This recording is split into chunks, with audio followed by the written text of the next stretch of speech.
যে আমাৰ আহোম গাঁও অঞ্চলটোত এনেকুৱাকৈ অবৈধ খণ্ডন বুলিয়ে ক'ব লাগিব।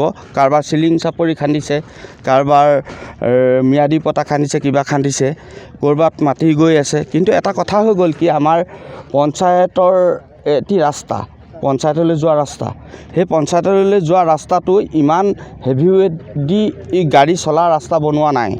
আৰু এনেকৈ এইটো ৰাস্তাইদি গাড়ী অহা যোৱা কৰি থাকিলে আমাৰ ৰাস্তাটো বেয়া হৈ যাব, প্ৰথম কথা। তাৰ দ্বিতীয়তে হৈ গ'ল কি হৈ গ'ল, আমাৰ ৰাস্তাটো বেয়া হৈ যোৱাৰ লগে লগে আৰু আমাৰ মানুহ অহা যোৱা যাতায়াতৰ সুবিধাটো অলপ দিগদাৰ হৈ যাব।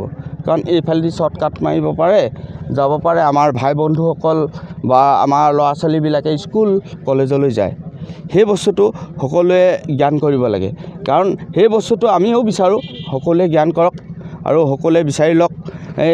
তাতে দেখি পিনি এই ককাইদেউ এজন, নামটো নকওঁ, তেখেতৰ গাড়ী বুলি শুনিলোঁ, তেখেতৰ গাড়ী বোলে পাৰ হৈ গৈ আছে। তেখেতৰ যিজন মহৰী থাকে, মই তেখেতলৈ ফোন কৰিছিলোঁ, তেখেতে ফোনটো ৰিচিভ নকৰিলে। মই ক'লোঁ যে ইমান হেভি ৱেটৰ গাড়ী বেছিকৈ অহা যোৱা নকৰিবি, তাক ক'লোহেঁতেন। তাৰমানে আমাৰ ট্ৰেক্টৰ যায়, কিবা যায়, এইটো আগতে গৰু বাট আছিল, অতীজত এটি গৰু বাট আছিল।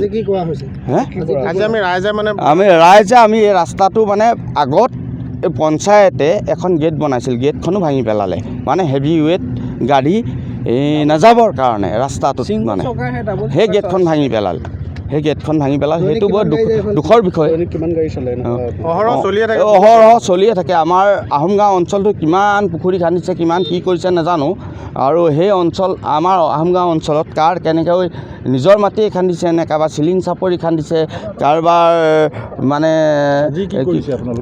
আমি এতিয়া অৱৰোধ কৰিছোঁ, ৰাস্তাটো ওপৰত আমি যাবলৈ দিয়া নাই। কাৰণ গাড়ী ৰখাই দিছোঁ, এইটো ৰাস্তাত যাব নোৱাৰে। আগত এখন গেট ভাঙি থৈ গ'ল, মই সেইটো কৈছোঁ নহয়, গেটখন ভাঙি পেলালে, পঞ্চায়তে বহাইছিল। সেইটো ৰাস্তা পঞ্চায়তৰ হয়, কথাটো বুজিছেনে? পঞ্চায়ত কৰ্তৃপক্ষক মানে এইটো বহুত আবেদন আমি ৰাস্তাটো পাইছিলোঁ। अन्नपूर्णा काव घी देश के हर एक खाने को लजीज बनाता है।